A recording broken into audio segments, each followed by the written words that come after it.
Hello dear student, स्वागत है आप सभी का शुभम क्लासेस के इस नए वीडियो में। मैं संजीव सर। स्टूडेंट, आज के इस वीडियो में आपका एक नया चैप्टर गतिमान, आवेश तथा चुंबकत्व स्टार्ट होने वाला है। और जिन बच्चों को ये समस्या रहती है कि सर आप और ज़्यादा बेसिक से पढ़ाइए, उनके लिए सिर्फ यही एक बात हम बार बार बोलेंगे कि जो भी चैप्टर स्टार्ट किया जा रहा, आप चैप्टर के स्टार्ट से अगर सेशन को ज्वाइन करेंगे तो आपको कहीं पर समस्या नहीं आएगी, ये मेरी गारंटी है। ठीक है, अगर आप सारे लेक्चर को शुरू से, जैसे ये पहला लेक्चर आज हम स्टार्ट करने जा रहे हैं, तो पहला लेक्चर से लेकर जितने भी लेक्चर मिलेंगे, आप अगर सीक्वेंस वाइज लेक्चर को अटेंड करेंगे तो कहीं पर भी आपको कोई समस्या नहीं आएगी, ये गारंटी, सब कुछ समझ में आएगा। लेकिन अगर आप कोई भी सेशन मिस करेंगे, बीच से ज्वाइन करेंगे, तो चीज़ें आपको समझ में नहीं आएगी। ठीक है, तो इसीलिए सेशन को बिना स्किप किए हुए शुरू से लेकर लास्ट तक देखिएगा, क्योंकि इसमें जो है चैप्टर के स्टार्टिंग के कुछ कॉन्सेप्ट आपको बताए जाएंगे जो आगे के इम्पॉर्टेंट डेरिवेशन में काफ़ी ज़्यादा मदद करेगा। और आज के इस वीडियो में एक इम्पॉर्टेंट डेरिवेशन भी करवाऊंगा जो बोर्ड एग्जाम में हर बार पूछा जाता है, बायो सेवर्ट का नियम। ठीक है, तो चलिए चैप्टर को स्टार्ट करते हैं। जैसा कि है गतिमान, आवेश तथा चुंबकत्व, इसमें जो भी चीज़ें हमें पढ़नी है वो गतिमान आवेश के बारे में पढ़नी है। ठीक है, तो अगर कोई भी आवेश हमारा गतिशील है, यानी कि मूविंग पोजीशन में, और अगर आवेश मूविंग पोजीशन में है तो इसका मतलब क्या है, वहाँ पे करंट जरूर फ्लो हो रही है, यानी धारा जरूर बह रही है। ठीक है, तो सीधे सीधे हम साफ साफ शब्दों में कह सकते हैं कि अगर किसी भी चालक तार में धारा प्रवाहित की जाती है तो उस चालक तार के चारों ओर क्या होता है, चुंबकीय क्षेत्र उत्पन्न होता है। क्या उत्पन्न होता है? चुंबकीय क्षेत्र उत्पन्न होता है। ठीक है, अब ये चुंबकीय क्षेत्र उत्पन्न होता है कि नहीं होता है, इसका प्रयोग जो है ओस्ट्रेड नामक एक जो है वैज्ञानिक ने कुछ प्रयोग किए थे, जिस प्रयोगों के आधार पर उन्होंने बताया कि अगर किसी तार में धारा प्रवाहित हो रही है तो क्या होता है, चालक तार के चारों ओर एक चुंबकीय क्षेत्र उत्पन्न होता। तो सबसे पहले उनके प्रयोग को हम लोग समझ लेते हैं कि उनका प्रयोग क्या था। ओस्ट्रेड का प्रयोग था, ठीक है,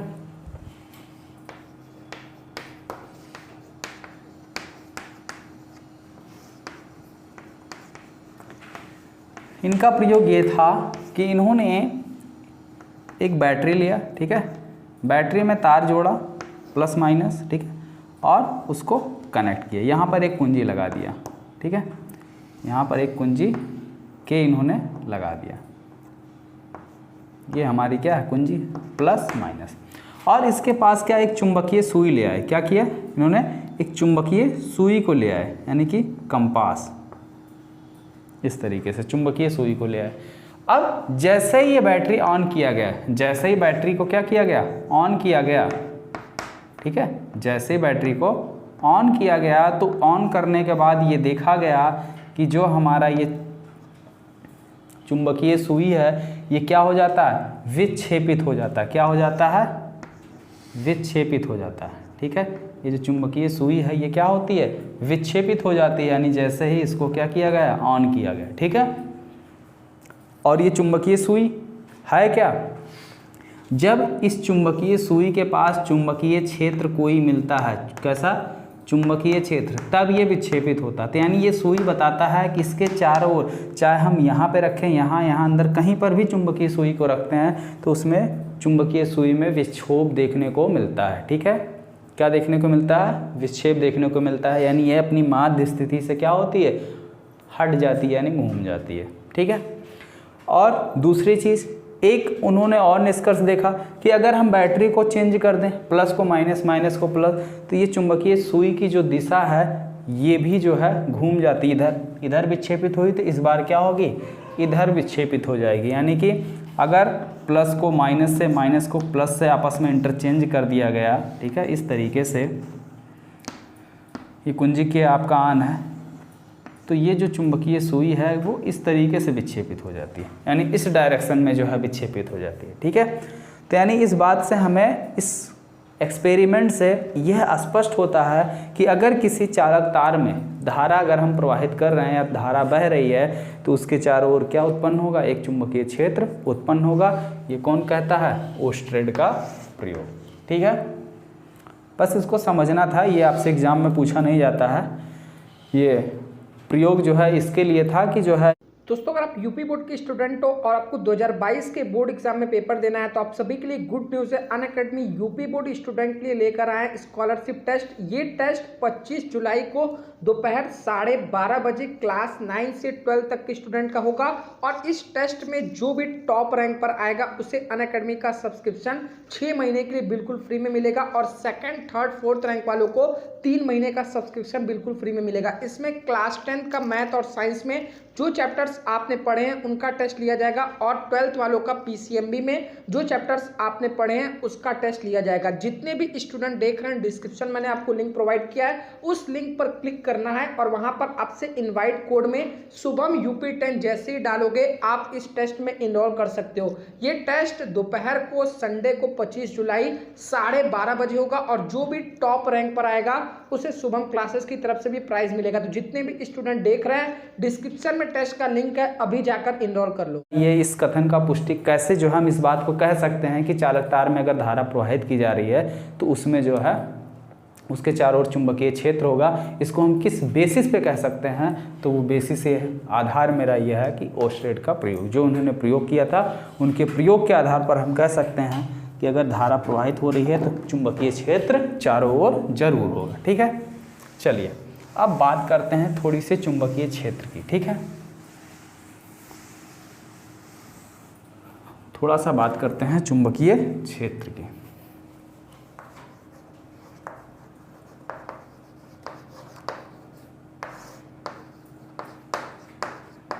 चुंबकीय क्षेत्र, इससे पहले हम लोग पढ़ रहे थे वैद्युत क्षेत्र के बारे में। तो वैद्युत क्षेत्र के बारे में हमने क्या सीखा था कि किसी आवेश की चारों ओर का वह क्षेत्र जिसमें कोई दूसरा आवेश अपने ऊपर बल का अनुभव करता है उस आवेश का वैद्युत क्षेत्र कहलाता है। ठीक उसी तरीके से यहाँ पर चुंबकीय क्षेत्र में अगर हमारा ये मान लो कोई मैग्नेट है, कोई एक चुंबक है, ठीक है, कोई एक चुंबक है और इस चुंबक के चारों ओर का वह एरिया यानी कि वह क्षेत्रफल जिसमें अगर हम कोई दूसरा चुंबक या चुंबकीय सुई, ठीक है, आप चाहे दूसरा चुंबक ले आओ या फिर चुंबकीय सुई ले आओ और चुंबकीय सुई ले आओगे तो ज़्यादा बेटर रहेगा। ठीक है, क्योंकि जरा भी चुंबकीय क्षेत्र अगर देखेगा तो सुई जो है विक्षेपित होना स्टार्ट कर देगी। तो किसी चुंबक के चारों ओर का वह क्षेत्र जिसके अंदर चुंबकीय सुई विक्षेपित हो जाती है क्या कहलाता है? उस चुंबक के चारों ओर का चुंबकीय क्षेत्र कहलाता है। बोलो, बात समझ में आई? यहाँ तक बिल्कुल स्पष्ट, कोई समस्या नहीं ना? अभी तक बिल्कुल बेसिक से ही है, कोई दिक्कत नहीं ना? ठीक है, तो किसी चुंबक के चारों ओर का वह क्षेत्र जिसमें किसी चुंबकीय सुई को लाने पर चुंबकीय सुई क्या होती है? विक्षेपित हो जाती है, चुंबक का चुंबकीय क्षेत्र कहलाता है। चुंबकीय क्षेत्र क्लियर होगा? चलिए, तो अगर चुंबकीय क्षेत्र क्लियर हो गया तो अब एक सिंपल सा हेडिंग लगा लो, क्या? बायो-सेवर्ट का नियम। ठीक है,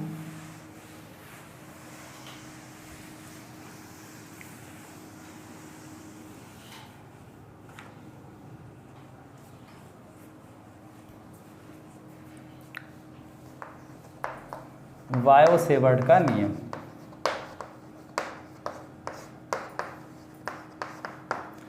अच्छा, बायो-सेवर्ट का नियम तुरंत इतनी जल्दी कैसे आ गया?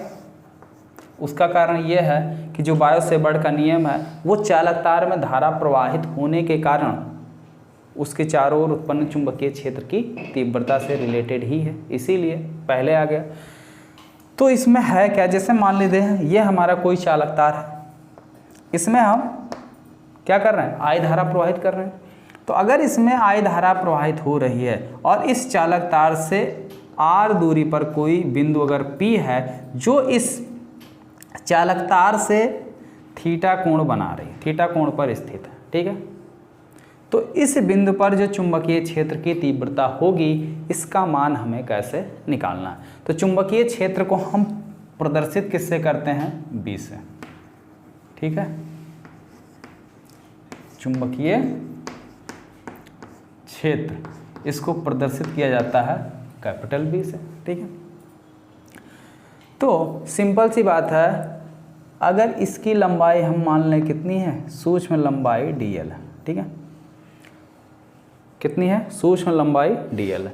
तो यदि किसी चालक तार में I धारा प्रवाहित हो रही है तो I धारा प्रवाहित होने के कारण चालक तार से R दूरी पर अगर कोई बिंदु P स्थित है तो इस बिंदु पर चुंबकीय क्षेत्र की तीव्रता का जो मान होगा यानी कि B जो है ये डायरेक्टली प्रोपोर्शनल होगा चालक तार की लंबाई के, जितनी लंबी हमारी चालक तार। ये समीकरण नंबर 1।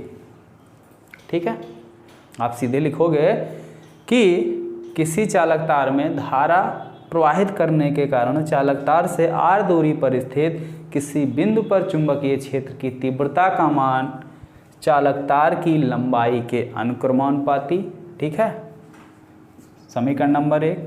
दूसरा है चालक तार में बहने वाली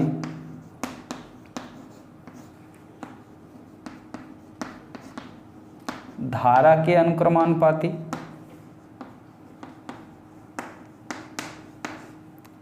ठीक है, चालक तार में बहने वाली धारा के अनुक्रमानुपाती यानी कि B प्रोपोर्शनल I, ये आपका समीकरण नंबर 2। ठीक है, चालक तार तथा बीच की दूरी के बीच बने हुए कोण के जा के अनुक्रमानुपाती। चालक तार की लंबाई तथा बीच की दूरी के बीच बने कोण के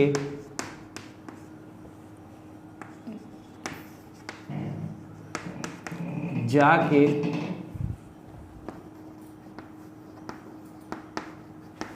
अनुक्रमानुपाती। ठीक है, यानी कि B प्रोपोर्शनल साइन थीटा, समीकरण नंबर 3। तथा चालक तार से बिंदु के बीच की दूरी के वर्ग के व्युत्क्रमानुपाती। ठीक है, तथा चालक तार से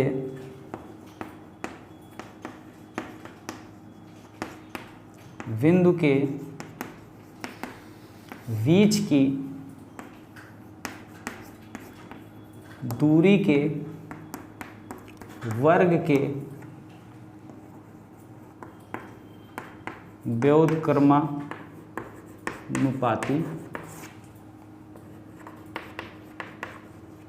होता है। ठीक है, बीच की दूरी के वर्ग के व्युत्क्रमानुपाती होता है, यानी कि कहने का मतलब B प्रोपोर्शनल 1/r²। तो अब देखो, अगर आपको बायो-सेवर्ट का नियम अच्छे से समझना है तो ये चारों स्टेटमेंट आपको याद होना चाहिए। पहला स्टेटमेंट मैंने लिखा नहीं है, उसको आप लिखोगे। दूसरा स्टेटमेंट ये है, तीसरा स्टेटमेंट और चौथा स्टेटमेंट, ये चारों स्टेटमेंट आपको याद होने चाहिए। लिख देते हैं, पहला भी स्टेटमेंट लिख दे रहे हैं, 3 लिख दी हैं तो पहला भी लिखने में क्या दिक्कत है, लिख दे रहे हैं। पहला स्टेटमेंट है चालक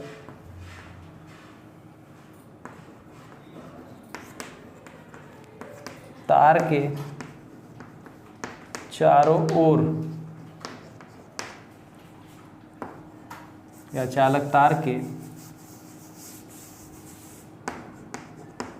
तार से R दूरी पर बिंदु P पर उत्पन्न चुंबकीय क्षेत्र का मान, पहली शर्त है चालक का मान चालक तार की लंबाई के अनुक्रमानुपाती होता है, अनुक्रमानुपाती होता है। ठीक है, पहला स्टेटमेंट, दूसरा स्टेटमेंट, तीसरा, चौथा। तो ये 4 स्टेटमेंट हैं। अच्छे से समझ में आया, एक बार फिर से समझ लो। अगर हम किसी चालक तार में कोई धारा प्रवाहित कर रहे हैं, ठीक है, अगर हम किसी चालक तार में कोई धारा प्रवाहित कर रहे हैं तो चालक तार में धारा प्रवाहित होने के कारण चालक तार के चारों ओर एक चुंबकीय क्षेत्र उत्पन्न होता है। अब यदि हमें इस चुंबकीय क्षेत्र का मान चालक तार से r दूरी पर स्थित कोई बिंदु P है, यहाँ पर मान लेते हैं कोई पॉइंट P है, जहाँ पे हमें चुंबकीय क्षेत्र की तीव्रता का मान निकालना है। तो r दूरी पर स्थित बिंदु P पर चुंबकीय क्षेत्र की तीव्रता B का मान, पहली चीज चालक तार की लंबाई के अनुक्रमानुपाती होता है, समीकरण नंबर 1। दूसरी बात चालक तार में बहने वाली धारा के अनुक्रमानुपाती होता है, ठीक है, समीकरण नंबर 2। तीसरी बात चालक तार की लंबाई dl तथा बीच की दूरी के बीच बने हुए कोण की ज्या के अनुक्रमानुपाती होता है, समीकरण नंबर 3। तथा चालक तार से बिंदु के बीच की दूरी के वर्ग के व्युत्क्रमानुपाती होता है, समीकरण नंबर 4। तो ये 4 समीकरण हो गए। अब इन्हीं चारों समीकरण को क्या कर दो, कंबाइन कर दो। तो चारों समीकरण को जो कंबाइन करोगे, जो निकल के आएगा वही जो है आपका मान आ जाएगा, ठीक है। तो मिटाएं, हो गया ना यहाँ तक।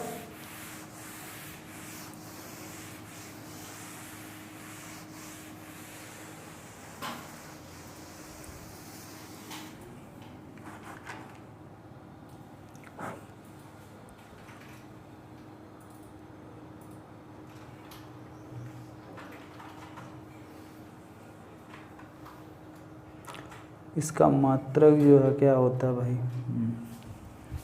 ठीक है। अब देखो समीकरण 1, 2, 3 व 4 से B प्रोपोर्शनल किसके है, DL के, और क्या है I है, और क्या है साइन थीटा है बटे बीच की दूरी r²। अब ये प्रोपोर्शनल का चिन्ह हटाने के लिए हम क्या कर रहे हैं, एक कांस्टेंट ले आते हैं के आई DL साइन थीटा बटे r², जहाँ पे k का मान, जहाँ k एक अनुक्रमानुपाती नियतांक है, अनुक्रमानुपाती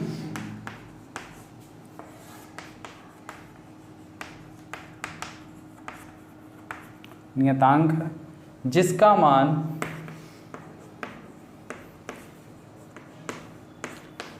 μ0/4π होता है। इसका मान क्या होता है, μ0/4π, और इसकी वैल्यू होती है 10⁻⁻⁷, और इसका जो मात्रक होता है 10⁻⁻⁷, इसका मात्रक होता है न्यूटन बटे एम्पियर स्क्वायर, न्यूटन बटे एम्पियर स्क्वायर इसका मात्रक होता है, ठीक है। तो अब इस कांस्टेंट k की जगह पे हम क्या रखेंगे, मान रखेंगे, किसका, k का। तो v = क्या मिल जाएगा, μ0/4π IDL साइन थीटा बटे r², ठीक है। तो किसी भी चालक तार से r दूरी पर स्थित चुंबकीय क्षेत्र की तीव्रता का ये मान होता है, और चुंबकीय क्षेत्र की तीव्रता का जो मात्रक होता है वो होता है न्यूटन बटे एम्पियर, न्यूटन बटे एम्पियर मीटर, ठीक है। ये चुंबकीय क्षेत्र की तीव्रता का मान होता है। अब बताओ यहाँ तक समझ में आया या किसी को कोई समस्या है? अगर किसी को कोई समस्या हो तो एक बार फिर से देख लो। हमने बताया क्या कि यदि हम किसी चालक तार में, मान लेते हैं ये चालक तार है जिसकी लंबाई हमने मान लिया कितना है, DL है, इसमें कोई धारा I प्रवाहित हो रही है। तो I धारा प्रवाहित होने के कारण इस चालक तार के चारों ओर क्या होता है, एक चुंबकीय क्षेत्र उत्पन्न होता है, जिसका मान चालक तार की लंबाई के अनुक्रमानुपाती, समीकरण नंबर 2, चालक तार के में बहने वाली धारा के अनुक्रमानुपाती, समीकरण नंबर 2, चालक तार की लंबाई और उसके बीच की दूरी के बीच बने कोण की ज्या के अनुक्रमानुपाती, समीकरण नंबर 3, तथा बीच की दूरी के वर्ग के व्युत्क्रमानुपाती, समीकरण नंबर 4। चारों समीकरण को कंबाइन कर लिया, समीकरण 1, 2, 3 तथा 4 से, ठीक है। तो 1, 2, 3, 4 से हमें क्या मिला, B proportional IDL sine theta बटे r²। अब इस प्रोपोर्शनल के चिन्ह को हटाने के लिए हमने क्या किया, एक कांस्टेंट लिया है और इस कांस्टेंट की वैल्यू कितनी होती है, म्यू नॉट अपान 4 पाई, और इसका मान होता है 10 गुणे -7 न्यूटन बटे एम्पियर स्क्वायर, इसका ये मान होता है।